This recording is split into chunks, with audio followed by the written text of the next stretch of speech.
Welcome to another episode of Not Your Average Lives. And today is part 2 of what I started last week, the lessons from an unexpected manifestation. So if you haven't listened to that part 1, I would suggest you go back and do that now.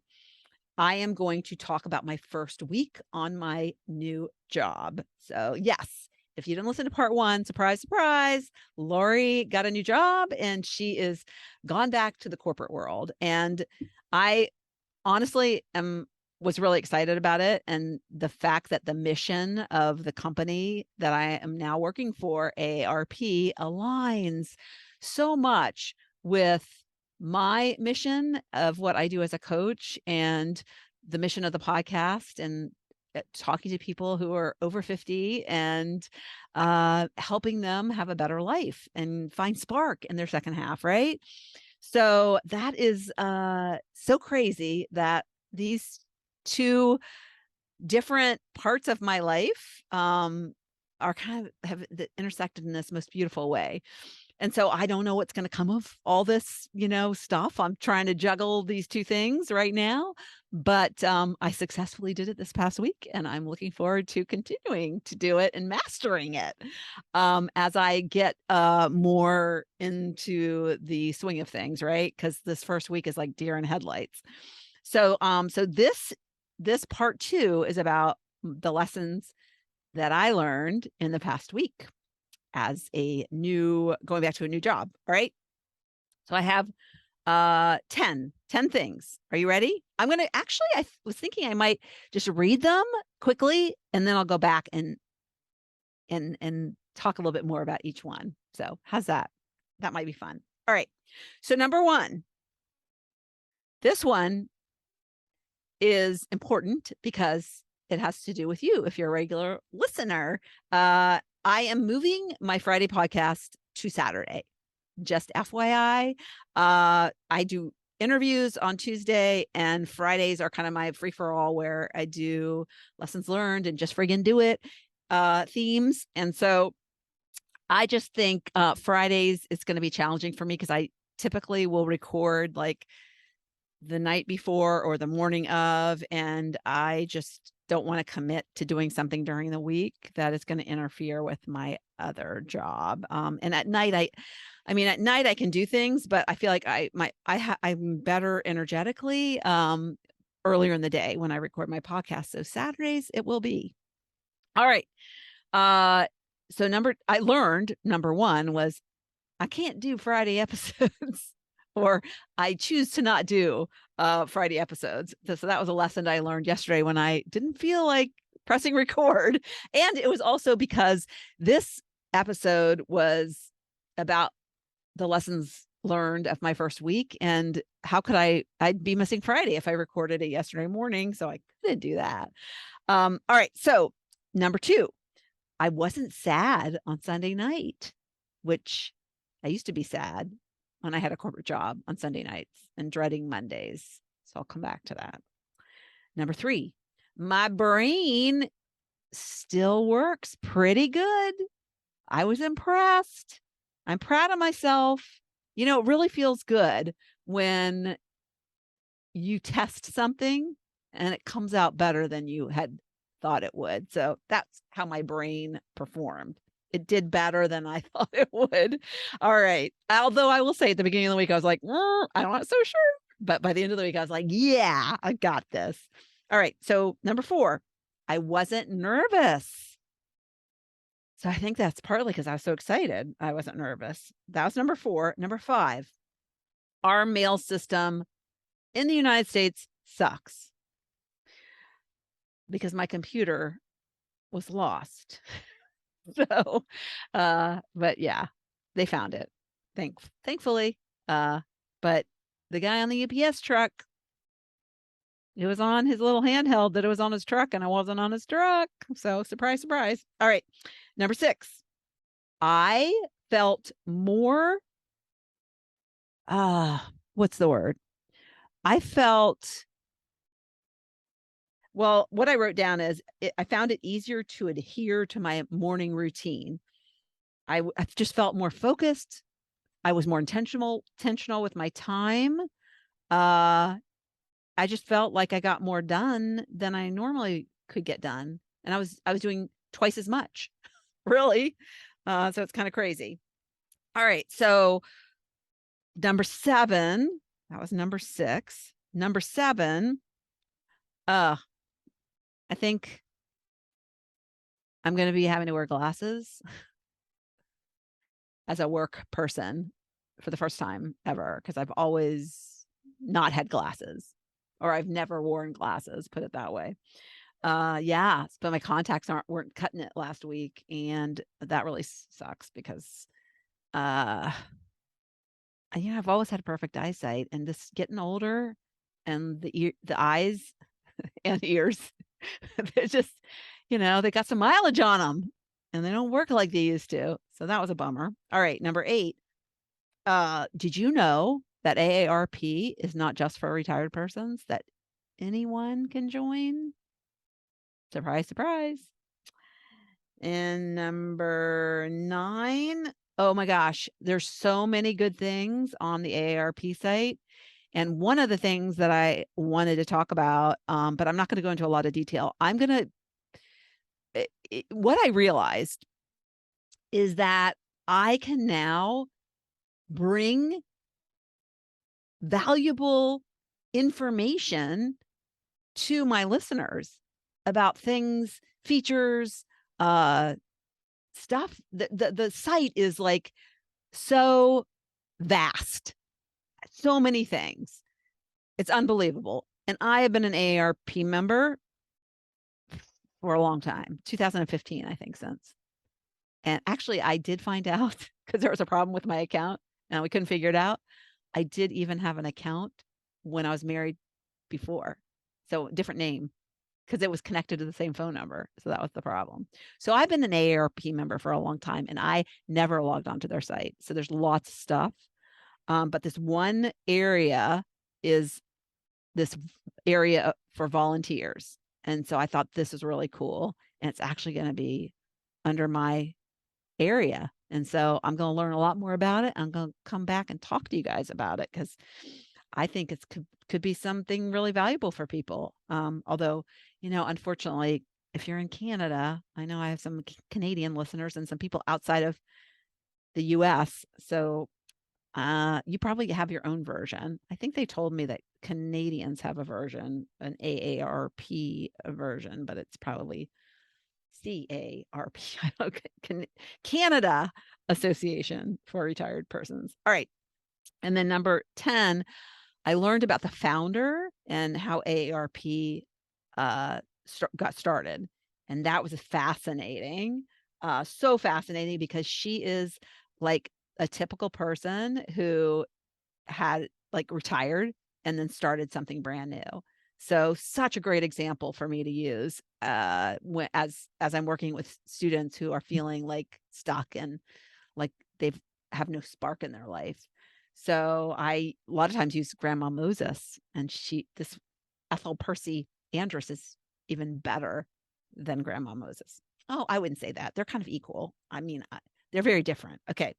All right. So let me go back and delve into each of these things. So yeah, my brain works pretty well. It was challenged. It was challenged because, number one, I haven't used a Windows computer since like 10 years. I think it's 2012.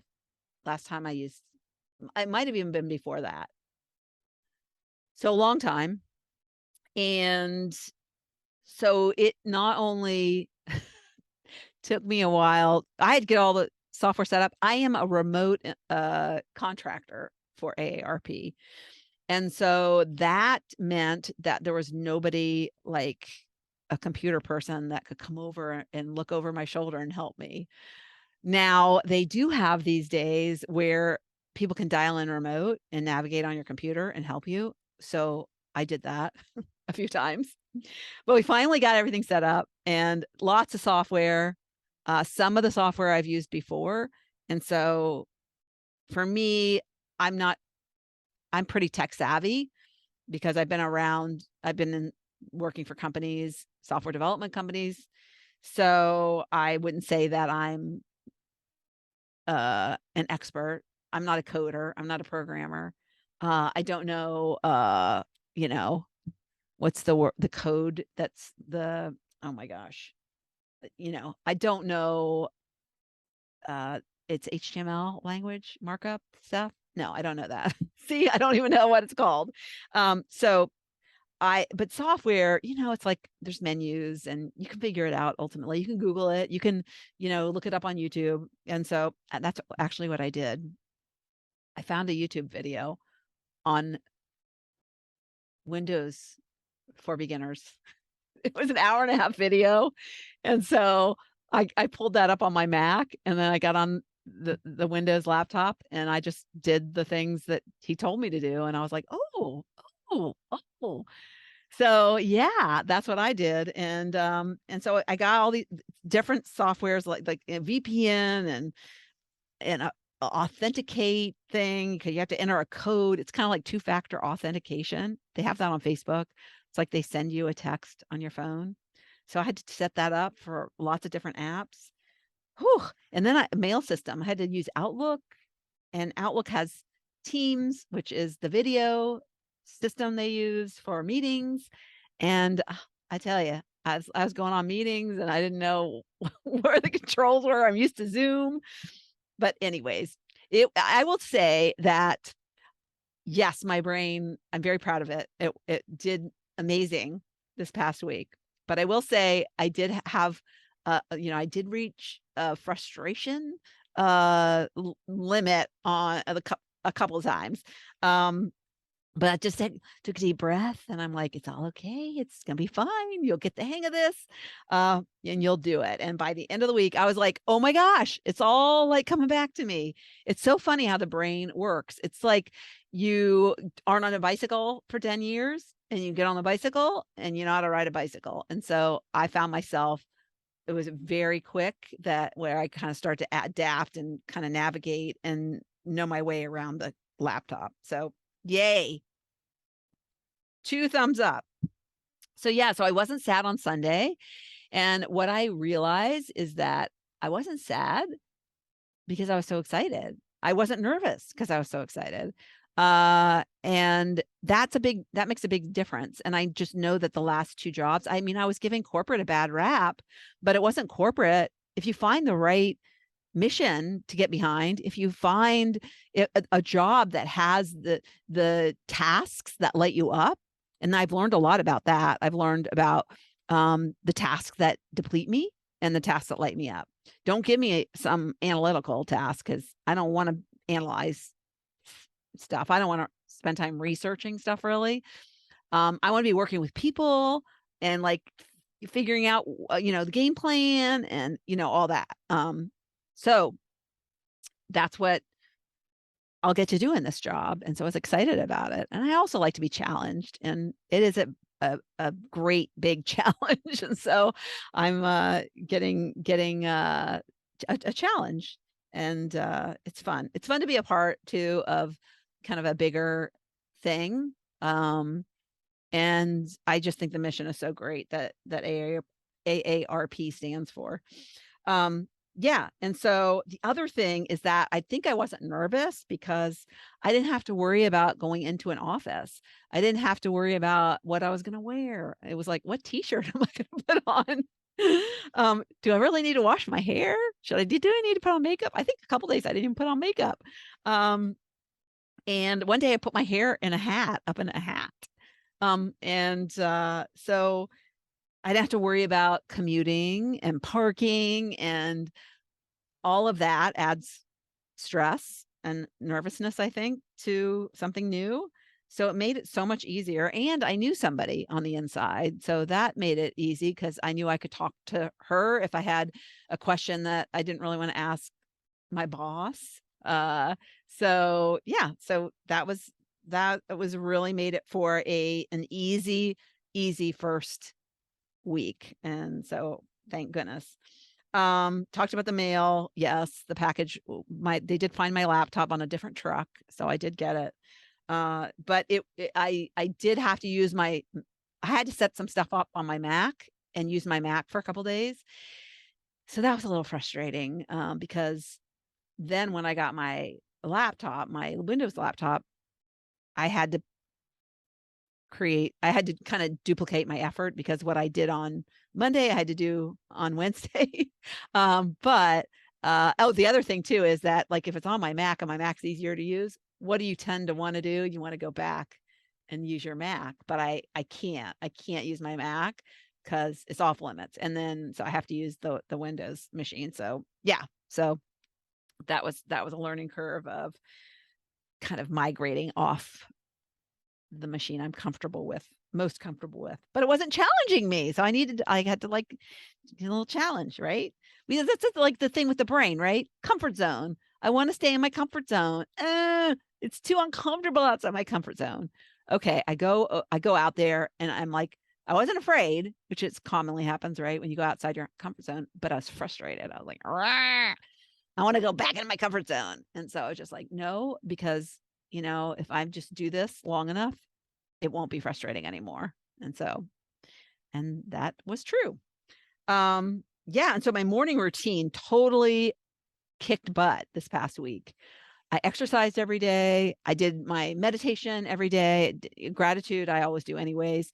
Sometimes I don't get my meditations in, but it's what happens is, when I'm left to my own devices and I'm not answering to anybody, then I just, like, am loosey-goosey, more loosey-goosey. And I'm like, oh, I'll do it later. I'll do it at lunchtime, or I'll do it later. And then later becomes evening. And then what good is a morning routine if you're doing it in the evening? Because the morning routine is all about getting your brain set up for your day in a positive and abundant way, right?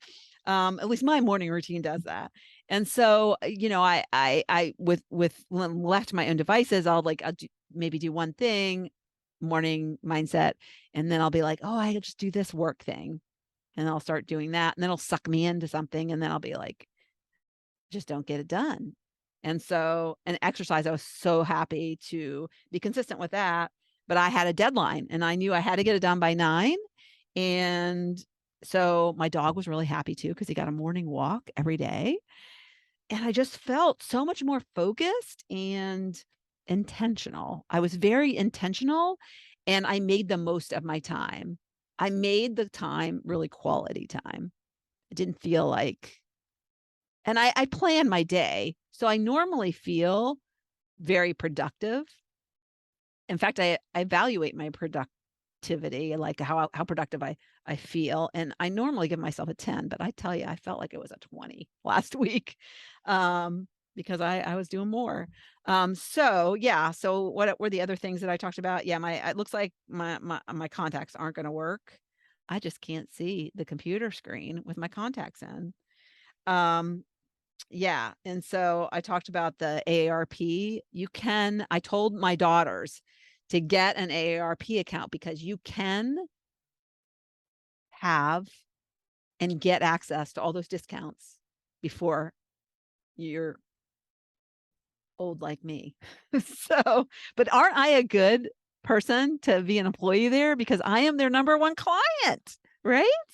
So I can give them some, like, feedback, and I might be asking you for feedback. So hopefully you'll be game to giving me some. Isn't that cool? I'll be like, well, my listeners said that, and you guys can help me suggest new features, or maybe even help me define features that they want to build. Wouldn't that be fun? So yeah, but this guy did this TikTok video that went viral, and he's 30 something.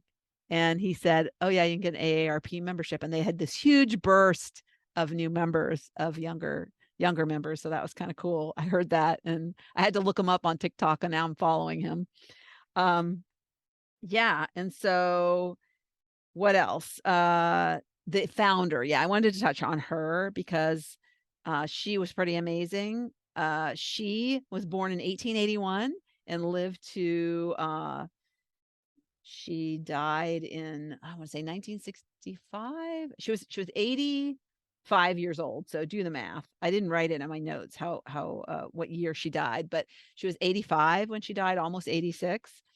But the thing of it is she founded AARP in 1958 at age 77. 77. Grandma Moses started painting at 76. and she painted for 25 years. She died at 101. And look how famous. She didn't paint before that. She actually was knitting or crocheting. It was one of the knitting things that she did. But she got arthritis, and so she couldn't do that anymore. So she started painting, and look how famous she became. And so I love having these examples when people say, "Oh, I'm too old, or I can't start anything new. That time is up, and I just need to fade away into the sunset." And that's not true. Oh my gosh. So here she was a teacher. She taught, and she became a principal, and she retired when she was 59 because of her mom's health, and she decided to retire and dedicate what was left of her mom's life, and she was going to be there for her, and she be her caregiver. So she retired in 59 at age 59, and 7 years later, I guess she was a little bored. She founded the National Retired Teachers Association. So she started that organization, which my parents were in because my parents were both teachers. So my parents benefited from an organization she founded. And so her intent was to be an advocate for retired educators, which obviously expanded to non-educators as well. And that is what she became the founder of AARP. And so just an interesting woman. And I loved that she had said there were 4 essential needs of all Americans: decent living conditions, good health, adequate housing, and meaning in life. Such a great 4 things, because those things we want to be have a good roof over our head. We want to have our health, decent living conditions. Yes, absolutely. But most importantly, last but not least, meaning. And she certainly had it. 1,000% she had it. And she worked all the way up until she went in the hospital right before she died and had a major heart attack, is what I read. And so she was serving until her last breath. So those are the 10 things I learned this week. I know I learned a lot more, but those were the highlights that I thought you'd be interested in, kind of my takeaways, if you will. I learned a lot of, about the organization, about the software setup and all that, but you don't want to know about that. These are just the high level things that get me excited to see so much change in 1 week. When so much can change in 1 week, gosh, think what's going to change in the next few months. It's crazy. And I'm just so excited. And this dawned on me, and maybe call this number 11, is how well, I knew that there was this tie, right, between my mission of my coaching business, and the mission of the AARP organization. AARP.org is the website, if I didn't say that. But there's such an alignment in the missions. And so I knew that.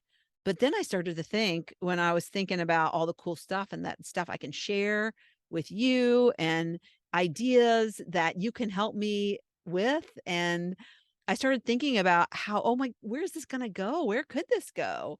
And how this can help my students, how stuff I'm learning, how I can find things that, because, it's all about my second half Spark School is all about how I can help people get unstuck and find something that sparks them in life. But it's more about starting and then finding, right? It's not about like that nirvana one purpose, because when we look so hard for something so big, it even if it's like right under our feet, we can't see it. And so it's like about taking those little steps. It's like finding those things that we're curious about, finding those things that interest us, and doing that one thing. And that might not be it at all, but it's going to enlighten us. It's going to give us a little spark, which ultimately, if you keep taking these little steps on things that spark you and you're curious about, it's going to turn into a flame, because you're going to learn more about yourself, and you're going to learn more about, oh, those things spark me, so I need to do this. And yeah. And so, I mean, I wouldn't have this if I wasn't on this sparking myself journey. I wouldn't have found this job, because I wouldn't have realized, oh my gosh, this is how I want to serve. This is what lights me up, is helping women in particular, although there are men who are AARP members like my husband. But me in particular, who I want to serve is women that are in their second half, and helping them be more sparked. And so for me, it's like my journey is just an example of what's possible for everyone else who is like me, my age. So there's so many possibilities. And Ethel is another example. So that is what I have for you this week. And have a great rest of the weekend. And I'll see you next Saturday, or talk to you next Saturday. Okay. Bye. Thank you so much for tuning into the Not Your Average Lives podcast. If you haven't yet, make sure to subscribe on iTunes if you have an Apple device. You can find free resources and learn what else I have going on at the moment that might interest you on my website at notyouraverage.grandma.com. You can also find me on Instagram or Facebook at Not Your Average Grandma. If you liked this episode, it would make my heart so happy if you could leave me a 5-star rating. You can also add a review to let me know what you like about this podcast, which will help spread the word about it to others who need a little midlife inspiration. As always, be you, listen to your inner voice, and focus on reigniting that lost spark so you can start living your own Not Your Average life.